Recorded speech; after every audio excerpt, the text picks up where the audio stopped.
Hello everyone, I am Terry Candlestick and welcome back to Echo.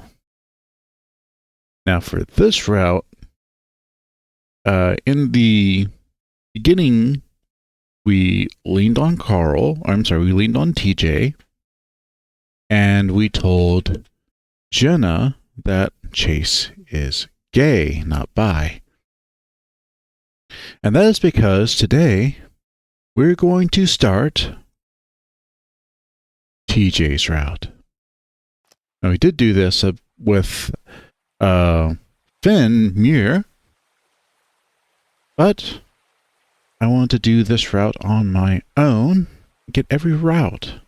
I think after this, after Finn and I finish Flynn's route, then this will be the last route I do for actual Echo. And it's just short stories and Route 65 routes. So let's continue with Echo and begin TJ's route. I'm really worried about TJ. He's a sensitive guy, and after a tongue lashing like that from someone like Flynn, I can't imagine what state he's in. I don't see him anywhere as I scan the area, but I do see some trees and bushes further up along the riverbank. Since there's really no other place to hide, I assume that's where he's at. Sure enough, I see him immediately. He's sitting down, knees drawn up with his arms folded on top of them. He's got his forehead resting on top of his arms, staring down at the sand between his legs. I stand there for a moment, wondering if it will just be better to leave him alone. After a few seconds, I finally decide to sit down next to him, cross-legged. His ears flick in my direction and he turns his head to the left, away from me. I notice a few wet spots between his feet. Maybe he just wants to be left alone now.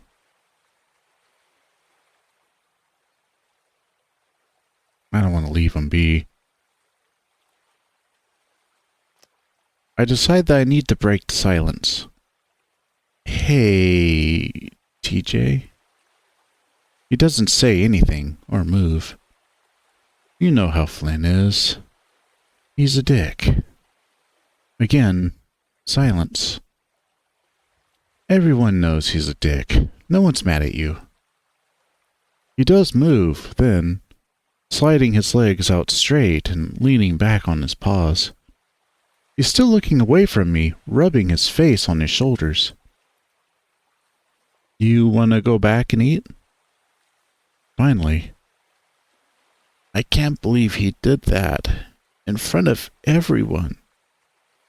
I'm not sure what to say, so I stay quiet. After a minute, TJ finally turns his head, looking into the river. The wind picks up, reflections from the river highlighting motes of dust that swirl up around us. His face fur is a bit messed up, spiked up in a few places from being wet. It's an unusual sight to see his fur unkempt.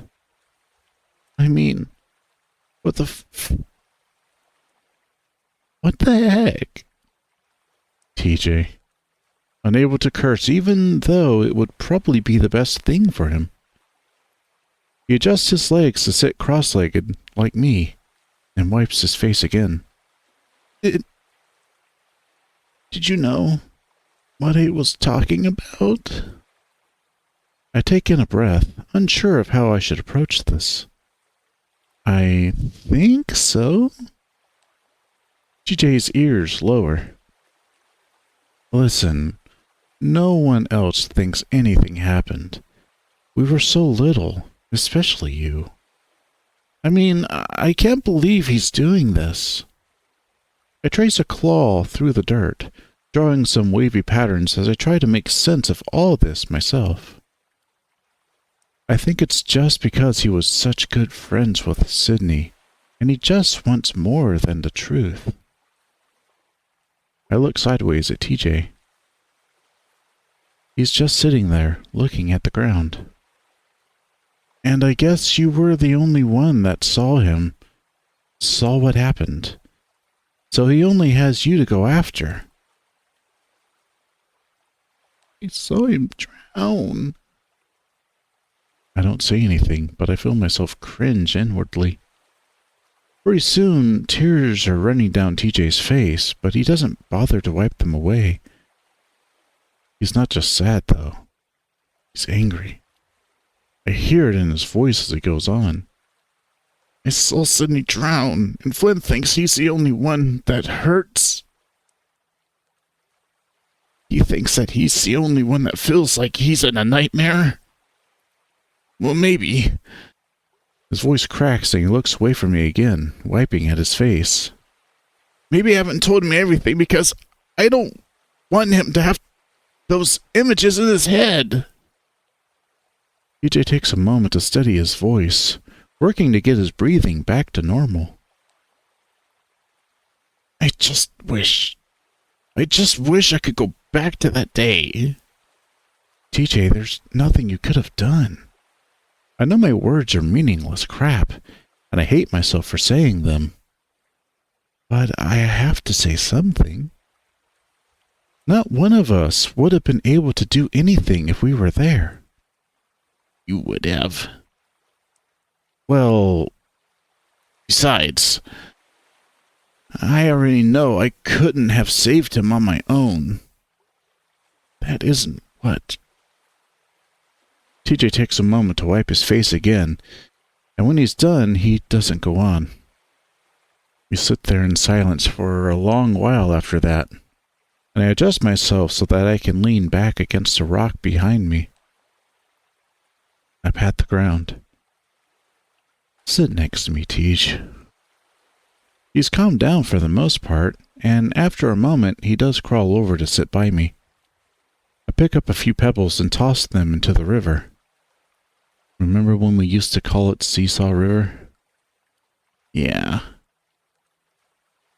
He leaves it at that, so I drop it. I rest my head back and close my eyes, only then realizing how tired I am. In some way, I can see why Flynn is so suspicious, or at least why he believes there's more to the story. There clearly is. But while I do want TJ to tell me more about what happened, I could never bring myself to ask him. I honestly feel that if I ever want to help him with his past, I should probably come to terms with it myself. I crinkle my brow, toying with the idea of going back.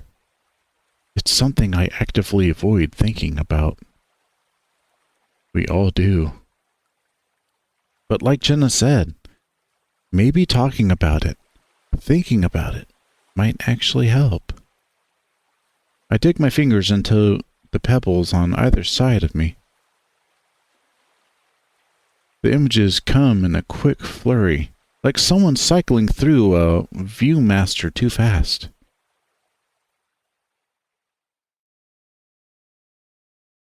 The sky is getting cloudy. The air crisp. Autumn.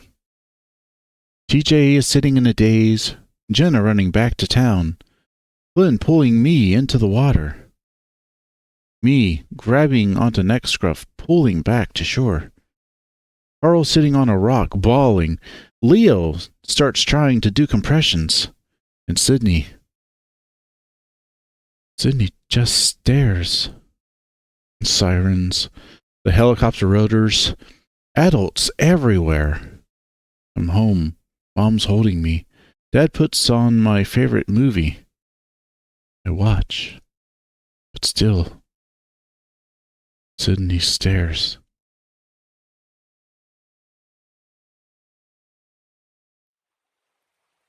I open my eyes again, and the world is blurred. The light reflecting off the river makes me squint. I rub my eyes with the back of my paw, and it comes away wet. My chest hurts, and so does my head, throbbing and buzzing. I look over, and, luckily for me, TJ is leaning back with his eyes closed like I was. If revisiting that day is so horrible for me, I can't imagine what it's like for him. I decide right then and there that I'm not going to press TJ on what happened. If he wants to tell me more, he'll do it on his own accord. I kind of want to swim again, but at the same time I don't. That day really fucked up my view about water. He's ruined the whole trip. TJ speaks suddenly and I look over at him. Flynn? No, he hasn't. TJ does finally look at me then, and I'm struck by how disheveled and sad he looks. I feel anger bloom in my chest, all of it directed at Flynn. What a selfish prick. Thinking he had the right to ruin everyone's good time just because he felt like shit. If he were here right now, I'm pretty sure I'd punch him right in the gut. Listen, we don't all need to hang out to have fun. We had fun at the park with just you, me, and Carl, remember? If Flynn wants to be a douchebag, then let him. We'll do our own thing. TJ sniffs, and I see his tufted ears perk up a little. Did you want to go hike the trail? He smiles at that and looks at me. You didn't want to hike, I could tell. I grin. That's 'cause it's so friggin' hot. But seriously, we didn't come here to lay in a motel all week. And we can't bring water. Just dump it on yourself every half hour. That's how I manage, along with taking plenty of breaks. TJ leans back and spreads his legs out. I can see he's starting to get excited at the prospect of hiking, and that makes me feel better. Well, if you're able to do it, I guess I shouldn't complain. I look over his puffy form, which, by itself, is enough to make me sweat even more than I already am. You know, I always thought you'd go back after you graduated high school. Hmm? The great white north. Say dramatically, nodding upwards as if that's where it is. Parents did. TJ's family moved to Echo when he was only 6 from a small town called Wasatchua. His dad got a job in Echo to survey the land, or do something with the wildlife. I can't remember exactly what it was. Oh, well, I don't really remember it, but I might after I graduate. They have some things up there that sound really nice. Free healthcare? That, I guess. And snow. For a moment, I wonder if snow is to a lynx as water is to an otter. A lot of snow did sound kind of exciting to me, though. Here we'd be lucky to see a single dusting of it a year. So, you're serious about hiking with me? Of course! I'm going to bring some of my equipment, too. I think I want to get some shots of the canyon. Okay. He waggles his furry feet back and forth, and I hide a grin at his enthusiasm. All right, so we're going to have to get up around 6. Oh. I want to be able to make it to the canyon for lunch, where we can rest for an hour or two. Then... You can tell how excited TJ is by how much he talks. Well, if anyone's good at planning things out at a ridiculously meticulous level, it's TJ. We sit there for another 20 minutes or so and just talk. Mostly about school and what our plans are once we graduate. I promised TJ that we'll meet up again before I do. That's when I get a text from Jenna asking where we are. I stand up, brushing off my pants before reaching down to help TJ up. Well, we better get back. Guess they're all wondering where we are. When we get back, everything's packed up and in the van, along with Carl and Jenna.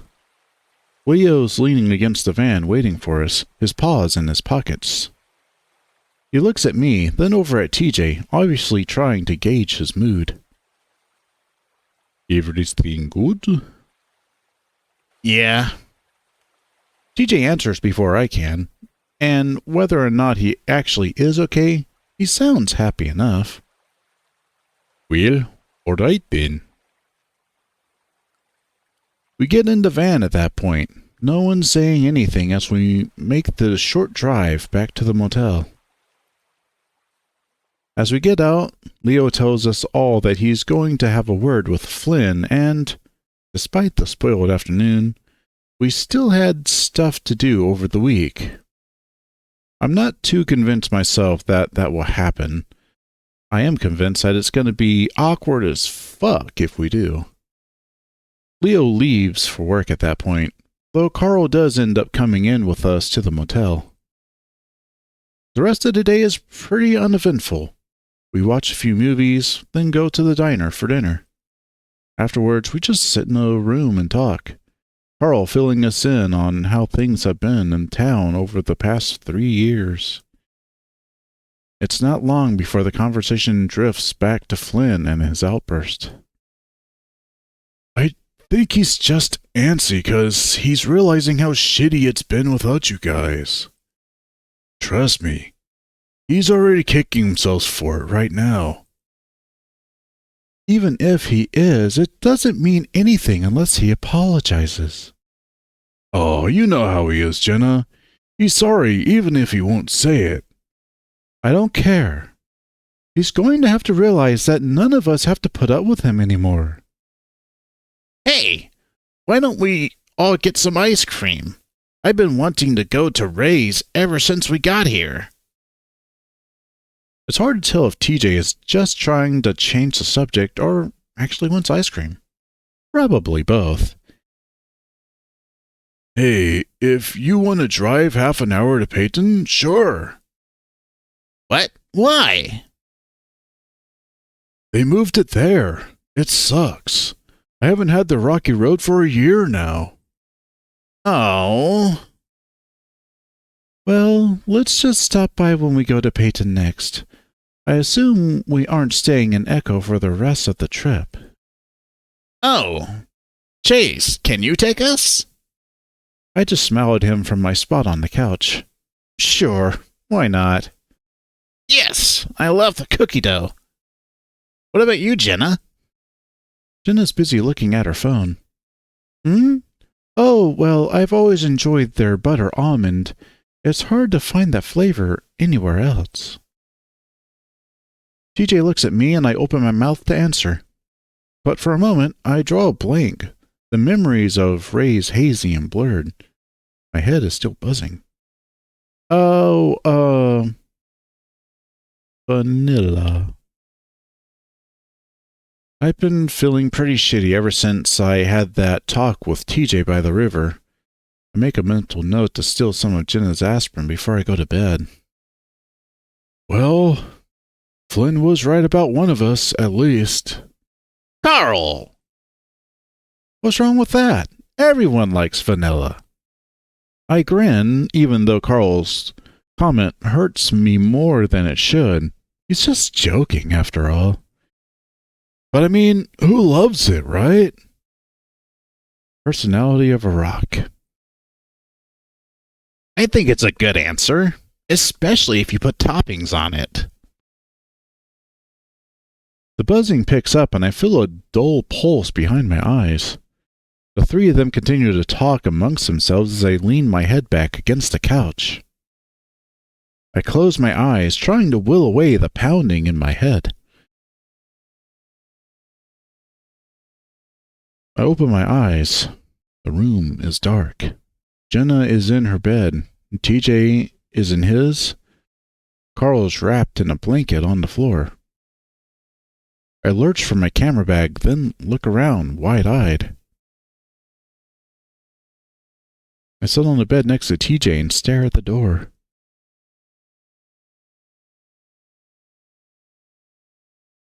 TJ stands at the edge of the lake, staring across to the other side. He has one paw in his pocket, the other holding a beer. He takes a drink from it, TJ doesn't drink beer. He pulls the tab off the top, then flicks it towards the lake. It whizzes like a weed cutter, skipping across the water and kicking up spray. Suddenly, his ears snap up and he sees something I don't. He turns and starts to run. He's at a dead sprint when his leg snaps out from under him and he falls to the rocks, beer splashing everywhere. A chain is pulled taut from the lake, connected to his ankle. I get up, wanting to help, but I can't. I look down, my wrist and ankle chained.